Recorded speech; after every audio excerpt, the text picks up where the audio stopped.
Everyone, एक बार फिर से मैं वेलकम करती हूँ आप सबका आपके अपने चैनल कॉमर्स हरिकेन्स पर। दोस्तों, आज हम बहुत इंपॉर्टेंट चैप्टर स्टार्ट करने वाले हैं जिसका नाम है कैश बुक।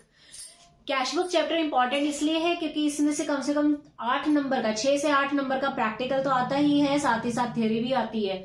और बहुत से बच्चों को सिंगल कॉलम कैश बुक तो आती है बट डबल कॉलम में उन्हें प्रॉब्लम रहती है। तो आपको घबराने की जरूरत नहीं है, मैं आपके सारे डाउट्स क्लियर करूंगी। आपको स्टार्टिंग से 0 से स्टार्ट करूंगी और एकदम आखिर तक आपको कॉन्सेप्ट क्लियर करा दूंगी। बिल्कुल बेसिक से चलेंगे और धीरे धीरे एडवांस लेवल के क्वेश्चंस भी हम इसमें करेंगे।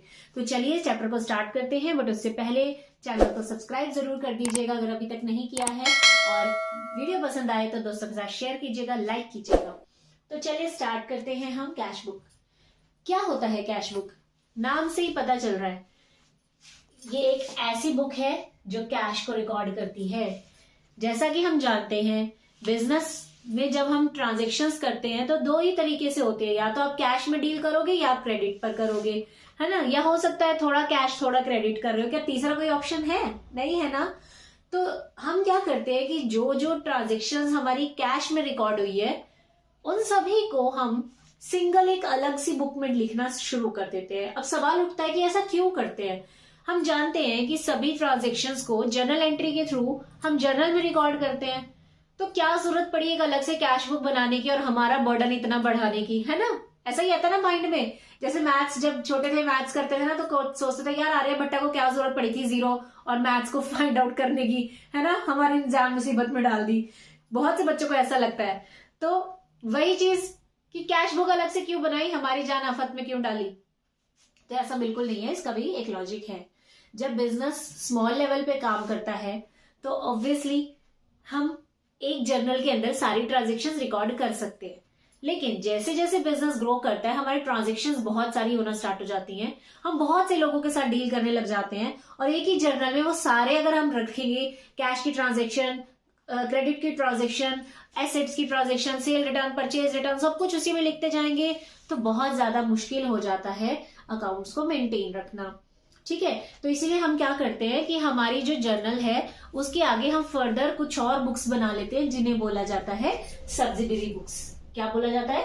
Subsidiary books. मीनिंग तो मैंने आपको बता ही दिया, एक ऐसी बुक जो कि कैश की ट्रांजेक्शन्स को रिकॉर्ड कर रही है। चाहे आप कैश में खरीदते हैं या बेचते हैं, कैश में आप कोई चीज रिसीव कर रहे हैं या कैश में कुछ पे कर रहे हैं, जो भी चीज कैश में है वो यहाँ रिकॉर्ड होगी। ध्यान रखना है कि उधार की एक भी आइटम यहाँ नहीं आती, क्रेडिट आइटम नहीं आती। और सब्सिडरी बुक्स भी मैंने आपको बता दिया कि हम जर्नल के आगे छोटे छोटे क्या करते हैं और बुक्स बना लेते हैं जिसमें हम एंट्रीज करना शुरू करते हैं। कौन कौन सी बुक्स होती है हमारे पास? पहली बुक होती है हमारी कैश बुक जिसमें हम कैश से रिलेटेड ट्रांजेक्शन करते हैं। दूसरी होती है परचेज बुक, क्योंकि अगर आप सामान खरीद रहे हो कैश में फिर तो इधर आ जाएगा। अगर आप उधार में खरीद रहे हो तो कहाँ लिखोगे? अगर आपने उधार में खरीदा तो आप परचेज बुक में लिखोगे। फिर सेल्स बुक बनाई जाती है, ये भी सब्सिडरी बुक है। सेल्स बुक यानी ये ऐसी बुक है जिसमें सेल्स रिकॉर्ड होती है, लेकिन कौन सी? क्रेडिट की सेल्स। ठीक है। इसके बाद परचेज रिटर्न बुक, यानी अगर आपने कोई सामान परचेज करके रिटर्न कर दिया वो यहाँ रिकॉर्ड होगा। इसके अलावा सेल्स रिटर्न बुक बनाई जाती है, कोई सामान बेचा था वो वापस आ गया, सेल रिटर्न बुक। और उसके बाद लास्ट होती है जर्नल प्रॉपर, यानी कि जो जो ट्रांजेक्शन्स इनमें नहीं आती उनको यहां लिखा जाता है। अब ऐसी कौन सी ट्रांजेक्शन्स है? बहुत ही सिंपल। आपने क्या किया कि आपने इलेक्ट्रिसिटी बिल पे करना है, अभी आउटस्टैंडिंग है, पे किया नहीं है। अभी पे नहीं किया तो कैश बुक में नहीं आ सकता, और ये सारे तो गुड से रिलेटेड है तो इसमें भी इसको रिकॉर्ड नहीं कर सकते, तो कहाँ रिकॉर्ड करेंगे? आउटस्टैंडिंग, इधर। इसी तरह प्रीपेड एक्सपेंसेस है या कोई और चीज ऐसी जो इनमें नहीं आ सकती तो उसको यहां हम रिकॉर्ड कर देते हैं। ठीक है। अब नेक्स्ट बात करते हैं कि कैश बुक जो है वो प्रिंसिपल बुक भी है और वो सब्सिडरी बुक भी है। ठीक है, ये बहुत बार एग्जाम में पूछा जाता है। इवन जब आपका 11th में लास्ट में प्रैक्टिकल होता है ना तो टीचर्स का फेवरेट क्वेश्चन होता है कि कैश बुक को हम प्रिंसिपल बुक भी बोलते हैं और सब्सिडरी बुक भी बोलते हैं, ऐसा क्यों? तो बहुत सिंपल है। देखो, सब्सिडरी बुक तो है ही है क्योंकि जब आप कैश की डीलिंग करते हैं तो आप जर्नल, जैसे जर्नल में हम रिकॉर्डिंग करते थे ना जर्नल एंट्रीज की, वैसे ही हम कैश बुक में रिकॉर्डिंग कर लेते हैं। ठीक है, जब हम कैश बुक में रिकॉर्डिंग कर रहे हैं तो जर्नल एंट्री में उसकी रिकॉर्ड करने की जरूरत नहीं होती, इसीलिए इसको प्रिंसिपल बुक बोला जाता है। प्रिंसिपल मतलब हेड, सबसे बड़ा, सबसे पहला इंसान। ठीक है, तो कैश बुक सबसे पहली चीज है जहां पर हमने कैश की ट्रांजेक्शंस रिकॉर्ड कर दी, इसलिए ये प्रिंसिपल बुक है। मगर ये सब्सिडरी बुक क्यों है? क्योंकि जब हम कैश बुक बना देते हैं तो हमें वहां से कैश का बैलेंस पता चलता है। जब हम कैश बुक बनाएंगे ना, आपको दिखाऊंगी मैं कि कैश का बैलेंस कैसे पता चलता है। जब हमें कैश का बैलेंस वहीं से पता चल रहा है तो हमें लेजर बनाते टाइम कैश अकाउंट बनाने की जरूरत नहीं होती, अलग से कैश अकाउंट नहीं बनाया जाता, इसीलिए इसको सब्सिडरी बुक भी कहते हैं। बात समझ आई? ठीक है, तो ये सब्सिडरी बुक भी है, ये प्रिंसिपल बुक भी है। नेक्स्ट आता है कैश बुक बैलेंस, मतलब कि कैश बुक का बैलेंस किस तरह का होता है। ये क्वेश्चन में ही बहुत बार एग्जाम में पूछा जाता है। कैश बुक का बैलेंस जो है वो हमेशा या तो डेबिट बैलेंस होगा या इक्वल होगा। क्या मतलब हुआ इसका? मैम हमें समझ नहीं आया, हमें जरा क्लियरली बताएं। कोई बात नहीं, बता देते हैं।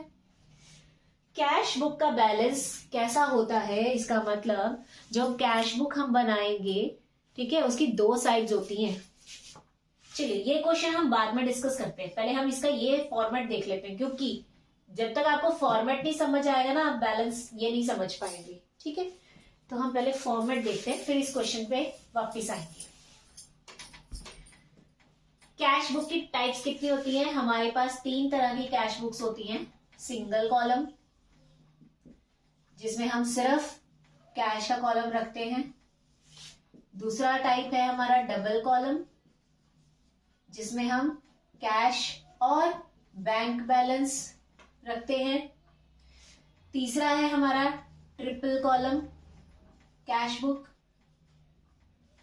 ठीक है, जिसमें हम कैश का बैलेंस, बैंक का बैलेंस और डिस्काउंट का भी रखते हैं। मगर आपके सिलेबस में सिर्फ ये वाले 2 है। ठीक है, ये वाला आपके सिलेबस में नहीं है। इसके अलावा एक और बुक बनाई जाती है कैश बुक, जिसे बोला जाता है पैटी कैश बुक।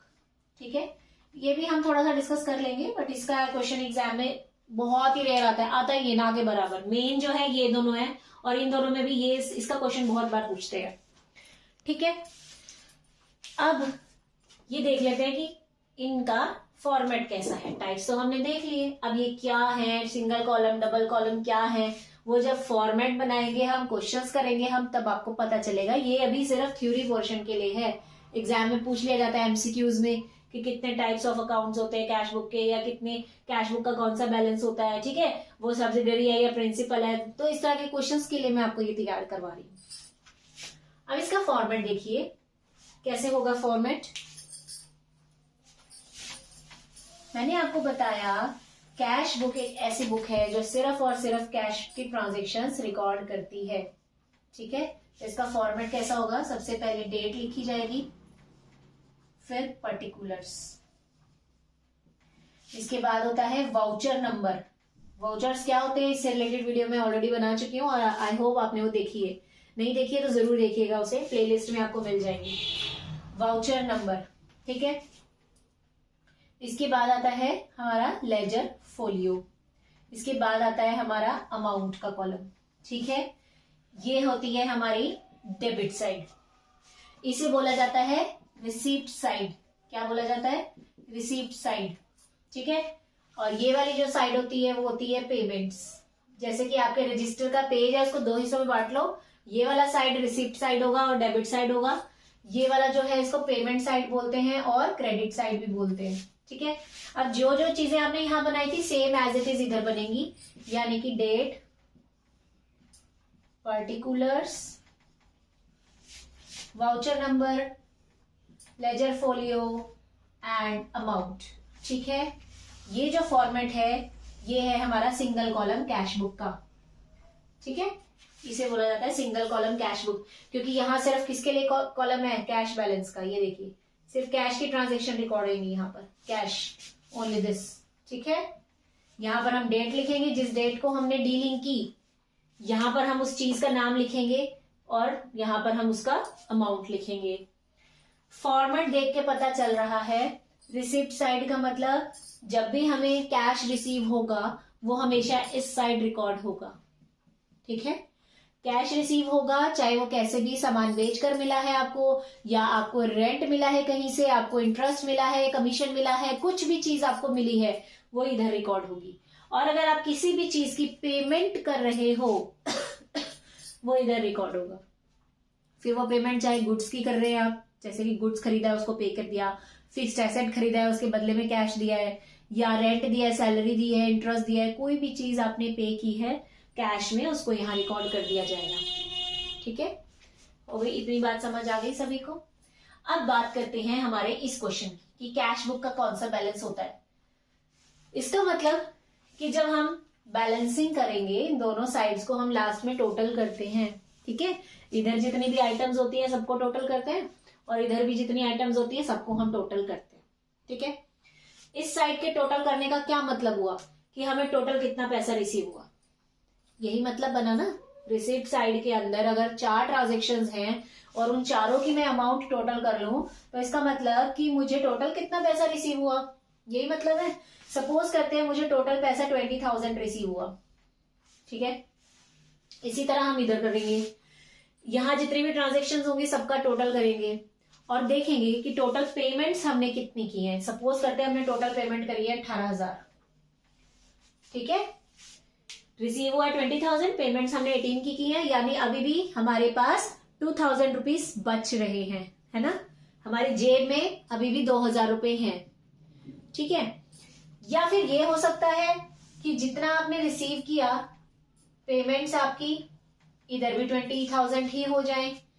ठीक है, ये भी तो हो सकता है कि हमने रिसीव भी 20 ही किया, पेमेंट भी 20 की हुई। ठीक है, लेकिन जो पहली वाली जो पिछली कंडीशन थी उसे बोला जाता है डेबिट बैलेंस की कंडीशन। डेबिट बैलेंस क्यों बोला जाता है, क्योंकि डेबिट साइड ज्यादा आ रही थी, ये 20 आ रहा था वो 18 आ रहा था।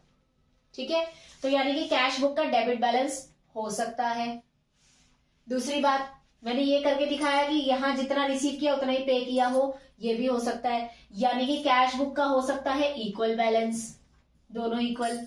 लेकिन कभी ये नहीं हो सकता कि कैश रिसीव हुआ है 2,000 और पे किया है 20,000, यानी कि क्रेडिट साइड ज्यादा आ रही है डेबिट कम आ रही है, ये नहीं हो सकता। यानी कि कैश बुक का कभी भी क्रेडिट बैलेंस नहीं हो सकता। अब क्यों नहीं हो सकता, सवाल आ रहा होगा माइंड में कि मैडम ने बोल दिया हो नहीं सकता, बट क्यों। अरे भैया अपना दिमाग लगाइए थोड़ा सा। आपको मैंने क्या बोला कि कैश बुक में सिर्फ कैश रिकॉर्डिंग होगी, कैश आने की कैश जाने की, उधारी की तो कोई बात ही नहीं है यहाँ पे। तो भैया मेरे पास जितना पैसा आएगा कैश में जितना आएगा मैं कैश की पेमेंट उतने में से ही तो करूंगी ना। मैं एक्स्ट्रा पैसा कहां से ला सकती हूँ। अगर मैं एक्स्ट्रा पैसा ले आई तो वो तो फिर वही बात है कि मैंने उधार लिया है किसी से और फिर किसी को पे कर दिया है, तो ऐसा तो हो ही नहीं सकता। तो इसीलिए ये रिसिप्ट साइड जितनी होगी पेमेंट, हो सकता है आपके पास इतने पैसे थे तो उतने ही आपने पे कर दिए। ये भी हो सकता है रिसीव ज्यादा हुआ है पेमेंट कम हुई है, लेकिन ये कभी नहीं हो सकता कि रिसीव कम हुआ और पेमेंट तुमने ज्यादा कर दी। अगर तुम पेमेंट ज्यादा कर रहे हो इसका मतलब किसी से लोन लेकर आ गए हो। ठीक है, तो ये तो गलत हो गया। लोन थोड़ी ना दिखाना है, यहाँ तो हम अपने कैश की बात कर रहे हैं। सिंपल सा फंडा है भाई। तुम्हारी जेब में 500 रुपए है, तुम शर्ट खरीदने गए हो, ठीक है, तो या तो तुम 500 की ही शर्ट खरीदोगे या 500 से कम की खरीदोगे। जब तुम्हारे पास 500 से ज्यादा पैसे ही नहीं है तो तुम शर्ट के लिए पेमेंट करोगे कहां से। ठीक है, तो वही बात है यहाँ पर कि यहाँ रिसीप्ट से ज्यादा पेमेंट हो ही नहीं सकती, सॉरी पेमेंट जो है वो रिसीप्ट से ज्यादा हो ही नहीं सकता। ठीक है, तो ये था हमारा थियरी पोर्शन और फॉर्मेट। अब नेक्स्ट वीडियो में हम इसके क्वेश्चंस ट्राई करेंगे, डायरेक्ट क्वेश्चन स्टार्ट कर देंगे क्योंकि इसके पीछे का फंडा तो मैंने आपको समझा ही दिया।